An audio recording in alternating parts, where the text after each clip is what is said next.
ושלום לכולם, אנחנו בפרק חדש שלנו היום. אני יודע שלא ציימתי הרבה זמן, והיום אנחנו עושים סרטון סל מוגובי. וזה יהיה סדרה חדשה שלנו היום, כולם למחוא כפיים. אז רק שתדעו, הנה בואו אני אראה לכם מי אני.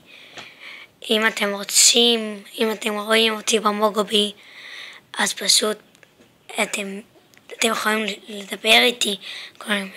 הנה היום זה יום ה-200 שלי בחיים. תודה, מזל טוב לי. זה אני כזה חתיך יפה עם לומין.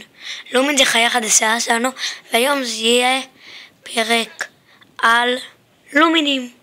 טוב, אז יש את המקום הזה, היכל הלומינים, כמו שאתם רואים. הנה רגע, הכריזתי את העכבר. היכל הלומינים.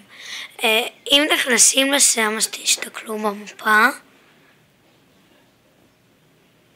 וזה טוען הרגע. אני היום צרוד, סליחה, צעקתי אתמול לנו מסיבה.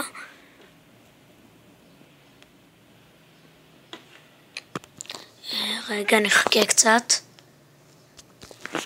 נראה לי עושה לי באגים בגס. הנה, נכון, פה יש מקום אחד, זה יעזבו. פה יש את המקום, נכנסים לשם. פה יש מקום. את זה אי אפשר לקנות, תסתכלו מה כתוב פה.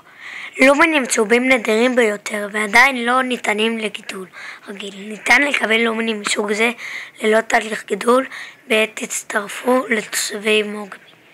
ואתם רואים שיש לי מוגובי צהוב, לומין צהוב. זה בגלל שיש מנוי מיוחד, ואני אלך הביתה שלי ואני אראה לכם איך נראה לומין אחד. זה לומין שגודל כבר, הנה הוא. זה כל מיני בורנגים, אבל עכשיו אנחנו מתעסקים בלומינים, אז נחזור לשם בעוד שנייה. רגע. טוב, וזה המקום, אמרתי לכם. פה יש ספרי גידול. הנה לאמץ לומין, ספר, תקראו אותו במוגובי, ואיך מגדלים לומין. אז אותי מעניין, כי לא הייתי פה גם, אותי מעניין מה זה. זה גם יציאה נראה לי. בואו נבדוק אם זה יציאה. כן, זה יציאה. בואו אני אראה לכם.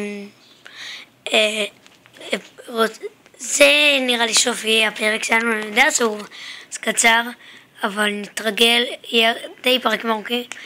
כל הזמן זה היה איזה חצי דקה, וסתכלו עכשיו 3 דקות. טוב, אז זה סוף הפרק שלנו, אז ביי חברים.